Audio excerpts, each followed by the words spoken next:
மத்தேயு 27:46. 9ஆம் மணி நேரத்தில் இயேசு ஏலி ஏலி லாமா சபத்தானி என்ற மிகுந்த சத்தமிட்டு கூப்பிட்டார். அதற்கு என் தேவனே என் தேவனே ஏன் என்னை கைவிட்டீர் என்ற அர்த்தமாம்.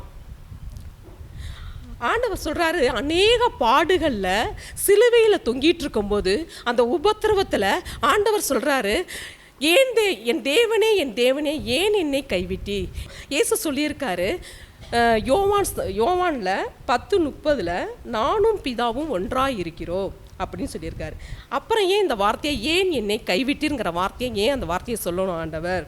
வானத்தையும் பூமியும் படைக்கும்போது பிதாவோட இயேசு இருக்கிறாரு. அப்புறம் பழைய ஏற்பாடு காலத்துலேயும் புதிய ஏற்பாடு காலத்துலையும் எல்லா இடத்துலையும் இயேசப்பா இருக்கிறாரு. அப்போல்லாம் கைவிடப்படாத இயேசு ஏன் அந்த இடத்துல கைவிடப்பட்டார் அப்படிங்கிறத நம்ம பார்க்க போகிறோம். 30 வருஷமாக பிதாவோட தான் இருக்கிறாரு. அதாவது இந்த சிலுவையில் அடிக்கப்படும் போது 6ஆம் மணி நேரம் 9ஆம் மணி நேரம் வரைக்கும் பாடுகளை அனுபவித்தார் என்று நம்ம பார்க்குறோம். ஏன் அந்த வார்த்தையை நமக்கு ஆண்டவர் அதை சொல்லணும்? ஏசாயா 59:2 படி, உங்கள் அக்கிரமங்களே உங்களுக்கு உங்கள் தேவனுக்கும் நடுவாக பிரிவினை உண்டாக்கிறது, உங்கள் பாவங்களே அவர் உங்களுக்கு செவி கொடாதபடிக்கு அவருடைய முகத்தை உங்களுக்கு மறைக்கிறது. நம்மளுடைய பாவங்களை என்ன பண்ணுதான், பிதாவுக்கு நமக்குள்ள உள்ளதை என்ன பண்ணுதான், மறைக்குதுன்னு சொல்லி வேதம் நமக்கு சொல்லுது.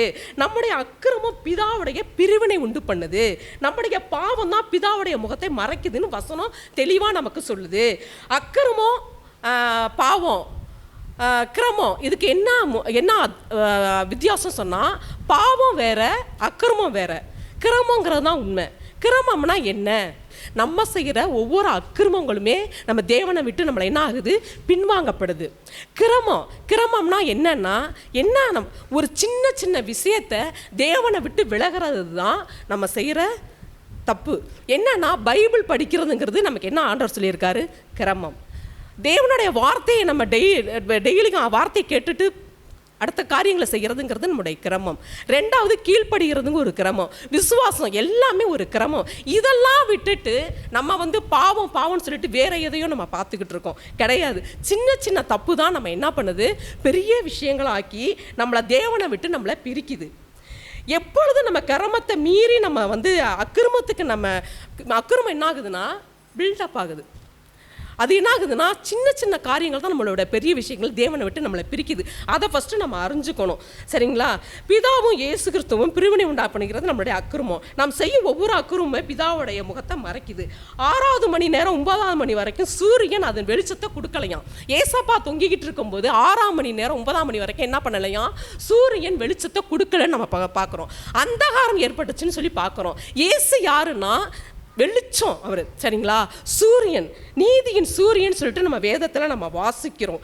நம்முடைய இயேசு நீதியின் சூரியன் பார்க்குறோம். ஒரு மனிதனுடைய வாழ்க்கையில் பாவம் எப்போ வருகுதோ அப்போ நம்ம வாழ்க்கையில் வெளிச்சம் எடுபட்டு போகும். நல்லா கவனிங்க. நம்மளுடைய பாவம் நம்மளுடைய வாழ்க்கையில் எப்போ நமக்கு வருதுன்னா, நம்மளோட வெளிச்சம் நம்மளை விட்டு எடுபட்டு போகும்னு நம்ம சொல்கிறோம். ஆட்டோமேட்டிக்காக கர்த்தருடைய முகம் நமக்கு மறைஞ்சு போகும்.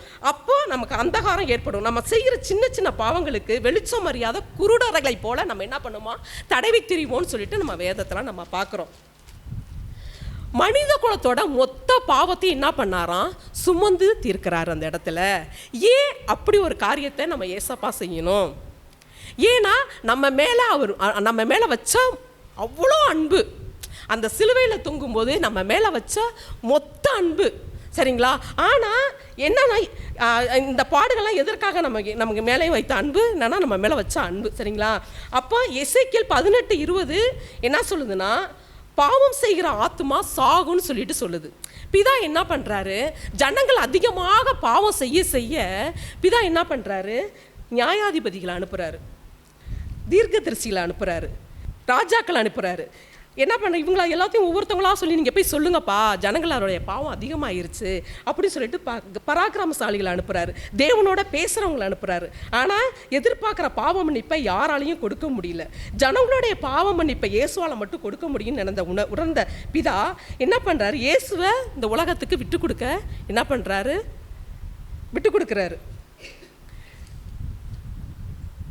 சிலுவையில் பிதா விட்டு பிரிப்பதற்கு தன்னுடைய ஜீவனை கொடுக்கவும் விட்டு கொடுக்குறாரு.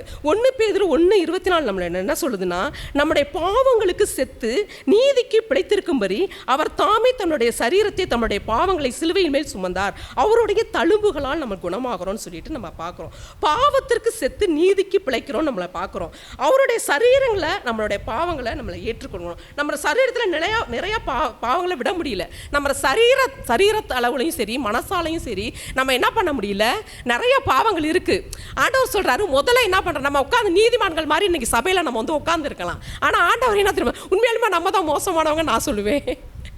அந்த அந்த அந்த ஏசப்பா நமக்கு அந்த சிலுவையில் கொடுத்த தியாகத்தையும் அவர் சிலுவையில் ஒரு கிறிஸ்தவன் வந்து ஒரு சிலுவையை பார்த்தான்னு சொன்னானா, ஒரு அந்த அந்த அவர் தொங்குற பாடுகளை பார்த்தாங்கன்னா எவனாலையும் பாவம் செய்ய முடியாது. துணிகரமான பாவத்துக்கு அவனால் செய்ய முடியாது. திரும்பி அவன் செய்கிறான்னு சொன்னால் சிலுவை பாடுகள் இந்த நாளுகளில் மட்டும் கிடையாதுங்க. இந்த இப்போ குட் ஃப்ரைடே அன்னைக்கு மட்டும் கிடையாது சிலுவை பாடுகள். ஒவ்வொரு நாளும் நம்ம என்ன பண்ணணும்னு சொன்னால் அவரோட சிலுவை மரணத்தை நம்ம பார்க்கும்போது நம்ம என்ன பண்ண முடியும், பாவம் நம்மளால் செய்ய முடியாது. அவர் செலுத்தின கரையம் பெருசுங்க. ஏசப்பா செலுத்தின கரையம் ரொம்ப ரொம்ப பெருசு. அதை நம்ம அசால்ட்டாக நம்ம நினைக்கவே முடியாது. அவரோட அன்பை நம்ம அசால்ட்டாக நினைக்கவே முடியாது. சரிங்களா? அந்த தழும்பை நோக்கி பார்க்குற செவனும் அந்த நோயிலிருந்து கண்டிப்பாக நம்ம விடுதலாகும். இயேசு இயேசு அந்த அன்னைக்கு கைவிடப்பட்ட சூழ்நிலையில் நமக்கு அன்னைக்கு இருந்தார்.